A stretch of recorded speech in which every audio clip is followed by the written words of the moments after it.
দেবে, ভত্তা দেবে, ড্রাইভার দেবে, কুলি দেবে, মজদুর দেবে। আপনার কিনা সমাজে যত রকম ডাক্তার, চিকিৎসক, ছুতর, মিটের, আবার কামার, যা দরকার আছে খাটের জমি থেকে পাওয়া যাবে। একে যদি বলা হয় আলু দাও, পেঁয়াজ দাও, দিতে পারবে না। তাহলে খাটের জমি সমাজ দেবে আর মাঠের জমি সম্পদ দেবে, দুইটা মিলিয়ে পৃথিবী চলবে। এর জন্য আল্লাহ বলেছেন নিসা উকুম হারসুল্লাকুম ফাতু হারসাকুম। খাটের জমিকে চাষ করে সমাজকে ভরে দাও, মাঠের জমিকে চাষ করে সম্পদে ভরে নাও। এর জন্য আল্লাহ সূরা বাকারাতে বলেছেন নিসা উকুম হারসুল্লাকুম ফাতু হারসাকুম। মেয়ে হলো তোমাদের জমি, তাকে চাষ করে তোমরা ফসল লাও। আপনাদের বুঝতে অসুবিধা হচ্ছে? এবার নবীজি মেয়েদেরকে বলেছে সম্পদ, এর ব্যাখ্যা কি? মেয়েরা সম্পদ হলো কি করে? চলেন আমার বাড়ি, আমার বাড়িতে গিয়ে দেখবেন একটা 4 চাকা, একটা 2 চাকা, একটা আলমারি, একটা কম্পিউটার,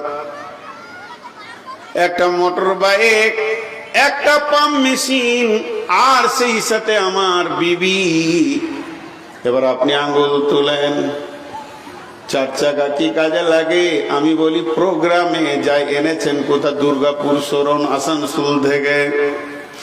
2 চাকা কি লাগে? বলে আমি হাটে বাজারে লোকালে ঘোরাঘুরি করি, এনেছি এটা আমি বর্ধমান থেকে। এবার বললেন আলমারিটা কি কাজে লাগে? আমি বই রাখি, কিতাব খাতা রাখি, এটা এনেছি আমি বোলপুর শান্তিনিকেতন থেকে। এবার বললেন কম্পিউটারটা কোন কাজে লাগে? বলে এটা এনেছি আমি কলকাতা থেকে, এটা আমার সমস্ত হাদিস কোরআন পড়া হয়, ডাউনলোড করা হয়। এরপর আপনি জিজ্ঞেস করবেন পাম্প মেশিনটা কোন কাজে লাগে? এটা কোথা থেকে এনেছেন? বলে এটা এনেছি আমি ঘুষকরা শহর থেকে, এটা আমার জমি সেচার কাজে লাগে। এই সম্পদের লিস্টে রয়েছে আমার বিবি। আপনার আঙ্গুলটা চলে গেল আমার বিবির দিকে। এই সম্পদটা কোথা থেকে এনেছেন? শ্বশুর বাড়ি থেকে এনেছি। এটা কি কাজে লাগে? এটা আমার 2-3 খানা কাজে লাগে। 1 নম্বর, আমি মরে যাওয়ার পর আমার কবরের পাশে দাঁড়িয়ে যে সন্তানটি দোয়া করবে, ইদা মাতাল ইনসানু ইনকাতা আনহু আমালুহু ইল্লা মিন সালাসাতিন সাদাকাতিন জারিয়াতিন আও ওয়ালাদিন সালিহিন ইয়াদউ লাহু। নেককার ছেলে মা বাপের জন্য হাত তুলে দোয়া করবে, কবরের আযাব মুক্তি হবে। এই সন্তানটা আমি পাবো কোথা? এটা আমি মাঠের জমিতে পাবো না, নারকেল গাছে পাবো না, তাল গাছে পাবো না, আম গাছে পাবো না। এই মহিলাটা আমি এনেছি, আমার রক্তের সন্তান আমার কোলে তুলে দেবে এবং সেই সন্তান আমার ভিটার ভবিষ্যৎ বাতি জ্বালাবে, আমার জন্য দোয়া করবে। শুধু তাই নয়, আমি বড় মাওলানা, আমার মতো পরেশগার কেউ নাই। আমি টুপি পাঞ্জাবি পরে সমাজে বক্তব্য রাখি, শত শত লোক আমার বক্তব্য শুনে মুসাফা করার জন্য দৌড়ে আসি। বাহ বাহ বাহ বাহ বাহ বাহ, কত দামি লোক, কত ভালো লোক।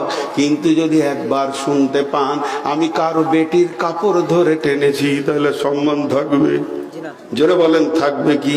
এই সমাজের লোক আমাকে জুতা ছুটতে শুরু করবে, বেঈমান তোর চরিত্র এত খারাপ, লোকের বেটির কাপড় ধরে তুই টানিস, তাহলে আমার মধ্যে তো উত্তাল আছে, সেটা আমি কোথায় দিব?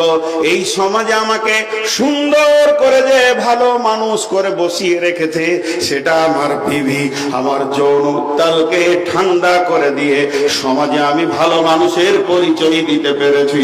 সে যদি না থাকতো আমি কোথায় যেতাম এই অবস্থায়?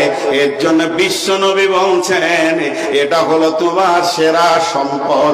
এই সম্পদকে তুমি আঁকড়ে ধরে রাখো, একে মহব্বত করো, পৃথিবীর সব থেকে দামি সম্পদ।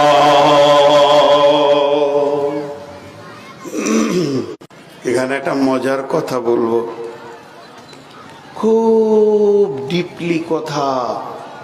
কজন বুঝতে পারবেন জানি না, আর আমি বুঝাতে পারবো কিনা জানি না। 2টি মেয়ে বলছি, একটা হলো স্ত্রী, একটা মা। একটা স্ত্রী, একটা মা। সিরিয়ালে কে আগে, সিরিয়ালে